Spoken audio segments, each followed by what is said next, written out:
Hey, you guys, welcome back to the Alpha Platform. Thank you guys for joining me for today. Joining me today. Do not forget to like and subscribe to the channel. Thank you all for the support. We are growing quickly, and I greatly appreciate your love and support. So, before we get into the article about rent prices, I wanted to give like a lighthearted preface to that and talk about something I found on Reddit. And it's titled, Are Straight Men Okay? And it says, so I was browsing, Jordan Peterson, bad, I know. And the question was, excuse me, is homosexuality bad? As usual, I knew the responses would be full of homophobic straight men doing the typical, I don't think that, but gay people, blah, blah, blah. And this one made me laugh the most. Sometimes I forget how much they hate us. Let's see if we can read this here. It says, posted this.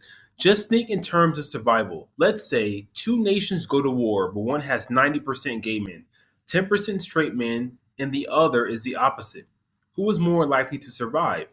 The gay guys are more feminine by definition. They're less likely to survive with how brutal nature and overall life can be, especially as men where we had to hunt for food for thousands of years. We had to be super bold to confront and kill these animals, face the harsh elements of nature, etc. And then this guy responds, mad as the Hatters. He says, creating an entirely unrealistic scenario that has never and will never happen doesn't prove anything. Homosexuality is not bad because you think it makes men less violent. It's crazy that they feel this way. I think when it comes to us gay men, we are survivalists. Like we, at our core, we know how to survive. Many of us are mentally and emotionally more, I would say, more fit. We are stronger in many areas than our straight counterparts. I was listening to my husband tell me something about his friend. Essentially, his friend that he's going to college with, she's young, and she doesn't like her major, her degree plan, but her parents are forcing her to get that sort of degree, but she doesn't want to be honest and truthful and disappoint her parents by saying her truth and speaking her truth. And as LGBTQ plus people, all we know is dealing with people's rejection, dealing with shame. So when we're growing up, we face life in the closet. We face the world knowing, or wake up just knowing that the world does not accept us, society does not accept us, and we learn to develop a thick skin while our other counterparts are out there playing tag and playing fetch or whatever they do. Straight people do, chase each other around, like whatever they do on the playground. That's what they're dealing with. Meanwhile, we are dealing with tough mental and emotional battles within ourselves and dealing with society, dealing with shame from our parents and our friends. And when we grow up, we bring this toughness with us. We bring this perseverance with us. So when I hear about some of the struggles that some of my straight counterparts are facing at my age, I'm like, that's stupid. Like, that's dumb. Like, you're afraid of disappointing people. You're afraid of letting people down. Like, you're afraid to be yourself and speak your truth and follow the path that you want for your own life. I can't relate to that. I can't relate to that. Like, we evolved away from that stuff at 13, 14, 15. Like, do you get how superhuman we are? Now, I'm not trying to be braggadocious or brag or put straight people down, but it's like we do have our own superpower. And I think more gay people need to be understanding and conscious and aware of that, because there are some benefits and some cons that come with being LGBTQ plus. There are. And we need to acknowledge those positives, because we are a strong group of people. We will survive. We survived for millennia. We survived in the past. We're surviving now. We're always going to survive in the future. Like, we're always going to be here, and they need to understand that. And then at the end of the day, we're still men. Like, we're still men. We may act more feminine because we embrace both energies within ourselves, because all people have both masculine and feminine energy. We all have it to a certain degree. But society has convinced these straight men they can never express their feminine side, which is why they walk around here so angry. Women are allowed to do both, but straight men can never do both. Um, Grow up. We are the X-Men. We are the superhuman. So let's go on. Let's read some comments. 90% gay men. How can I catch a flight to this country? I know, right? Like, if there was a country or a city where there was 90% gay men, I'm out of here. Like, I'm out of the US. I'm gone. Like, I'm going to that country. They're going to have the best housing, the best food sources, the best water supply. They're going to have the best of the best. Trust and believe, because, like I said, we are still men. We will get out there. We will get it. Um, Something about us gay men, we are going to make sure we have the best of the best. And if there was a country 90% full of gay men, sign me up. I'm going. Me and my husband, we're there. Lazy Eye Psycho says, even as a straight man, I'd go there. I'd be a hot commodity among slightly attractive, desperate women. Okay, this guy responds and says, no, you misunderstand. It's 90% gay men, 10% straight men. There are no percentage left for women. Exactly. Like if there's 90%, basically this island is for men only. That sounds cool too, someone responded. The gay guys can hook up with each other, and so can the straight guys. Problem solved. All right. Let's see if I can find another fruitful comment and I'll go on. Regular Jelly says, that's true. No one can resist the call of the bottomless mimosa, man. Those bottomless mimosas at Hamburger Mary's have gotten me so many times. Like, I remember going out for drag brunch and just having a mimosa at 11 or whatever, and you'd be so tipsy by noon. It's crazy, and we had a good time as always. But okay, you guys, that's it for this article. Just a little bit of humor to start your day. Let's go into the next one.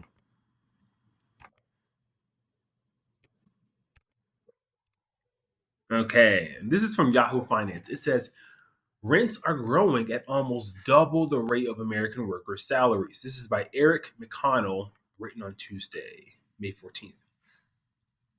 During the 1970s, many of America's largest cities were also the scene of rent strikes. Their rallying cry was often, quote, the rent is too high, end quote. It looks like the apocalyptic trend has returned in the 2020s. Excuse me, a Zillow study reveals that American rents are climbing at almost double the rate of American workers' salaries. The study looked at rents from 2019 to 2023 and found that rents increased by nearly 30% during that period, while American worker salaries have only increased by 20%. That means rent went up 1.5 times faster than American salaries in just 4 years. American workers, already being squeezed by inflationary pressures on consumer goods, are collectively crying uncle and demanding relief. As a landlord, I want to say the reason why rent prices are going up so quickly and going up so high is because of the pandemic. Like when you told people they didn't have to pay rent for years, many people did. They didn't pay their rent, and they ruined us landlords financially because the bank was still wanting their money. Home insurance needed to be paid, maintenance costs still needs to be paid. You couldn't evict these quote unquote squatters, these people that signed a contract to pay rent and just up and decided not to pay rent. I had very good tenants before the pandemic. And I feel like somebody got in their ear and told them, oh, you're dumb, you're stupid for paying rent, because those good tenants suddenly stopped paying rent for no reason. They did not lose their job. One of my tenants, when she moved out, I had never seen so many TVs in one unit before in my lifetime. So she was spending her extra money on stuff. And my mentality is, if you're going to skip out on rent and you had a golden goose egg opportunity to not pay rent for years, these people, you guys did not pay rent for years. If you had that opportunity, you should have been saving up that money to purchase you your own home. But instead, people blew it on new cars. I had never seen so many new cars on the road before as I did during the pandemic. New cars, TVs. That's the reason why, another factor as to why inflation went so high. The government was handing out all this free money in conjunction with the eviction moratoriums, not being able to evict people, not being able to make them pay their rent. So it was crazy during those years. So I'm not surprised rent went up. My rent, I also it went up in my units by $500 each unit because the tenants weren't even willing to pay my rent. I'm just gonna spill the beans.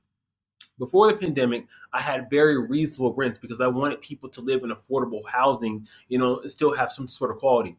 The rent was $850 for one unit and $875 for another unit. And that was way below the market average for that region. I kid you not, those people refused to pay that. Now rent, has gone up, like I said, $500 per each unit. And I wonder what happened to those tenants. Like, do they now look back and realize how good they had it paying $850 for a two-bedroom, one bath? Do they now look back and regret the choices that they made? The 2 years of luxury that you got to live out by cheating your landlord is going to cost you, years and years and years of pain in regards to paying higher rent prices. So, You played the fool. In the end, we recovered. We got new tenants. We raised our rent. We making more profit than ever. You played the fool. All right, because you want to listen to everybody else. Okay, let's go on. Zillow's findings will certainly qualify as unwelcome news if you're trying to rent an apartment in any of America's major metropolitan areas. Unfortunately, it will hardly come as a surprise. According to Zillow, rent costs are growing faster than than worker wages in all but six of America's major metropolitan areas. Metropolitan areas. Excuse me. I'm sorry, guys. The fact that home prices and interest rates are so high is only serving to keep many renters trapped in apartments they can hardly afford. And this is what's going to happen. A lot of YouTubers are out there telling you guys not to purchase homes. I'm not saying right now is the perfect time to buy a home, but at some point in time, you need to buy a home. And I'm saying this as a landlord because at any moment in time, if you're on a fixed income in retirement, I can just raise your rent because I want to. So you could be facing like high rents in your region and not be able to leave that region because you're old, you're sick, or whatever, and just be ass out, just be homeless because you can no longer afford the rent. I would take my gamble. I would place my bet on purchasing a home as soon as possible, trying to pay that home off so that when I retire, I don't have a mortgage to pay anymore. I just pay my insurance and my property taxes. Um, but keep listening to the finance YouTubers and see what happens to you in old age in regards to remaining a renter. Let's go on. In years past, many American renters would rent apartments as stepping stones to home ownership. Today, an entire generation of Americans is coming to grips with the reality that today's rents make saving enough money to buy a house or saving any money at all, like running on a treadmill to nowhere. Now, the high rents in cities like New York and San Francisco are spreading like wildfire. Um, you can save money. You just have to work a little bit harder these days. If you don't have a YouTube channel, why not? If you're not trying to create some sort of side hustle or for yourself, why not? If you're not into gig work, why not? If you don't have a second job, why not? If you're not working remotely, why not? If you don't want to go back to school and develop a skill set, why not? If you don't want to study, why not? Just there are multiple ways to make money in this world. So why are we broke? Why are we struggling with paying rent? Like, I'm not saying pay rent late. Like, I don't have nothing against people paying rent late. I do it every now and then if I need to. It's not a big deal. That's not the issue. But just skipping rent for months and months and months, that's a problem. All right, let's go on. All right. Even the Sun Belt and the Midwest are now experiencing the kind of dramatic spikes in rental prices that used to be the commonplace only in major metropolitan areas on America's coast. So our units are in the Midwest, and yeah, we are raising rents. The study showed that Tampa, Florida, has seen rents grow by 50% since 2019, while worker salaries in the city have only grown by 15%. Up the coast, Jacksonville rents are up 35%, while worker salaries have only increased by 12.2%. Why are people moving to Florida? Florida is one of the worst places you can go to live. Like, they tout themselves as being, oh, we don't have a state income tax. So what? You're going to pay the highest home insurance prices ever. Ever. You're going to pay the highest property taxes ever. If you can even get insurance, if you can even find proper insurance, it's going to be a steep climb. These insurance companies are leaving Florida, as fast as they can. And that's another reason why the governor wants to become president, because he sees that state as a sinking ship, because it is. It really is a sinking ship. I would never invest in Florida. I would never buy property in Florida or live there. The culture, I talked about the insurance, the property taxes. It's just not worth it. It's not worth the bang. The bang is not worth the buck. The buck is not worth the bang. Whatever. All right, let's finish up here. This dramatic spike in rent is not only keeping renters in their apartments for longer, but also contributing to the homelessness crisis that has rocked many of America's major metropolitan areas. It is not at all uncommon now to see large homeless encampments or makeshift tent cities popping up in big cities all over the country. However, their presence in southern and midwestern metropolitan areas is a new and unwelcome surprise. Yeah, rent prices are going to continue to rise.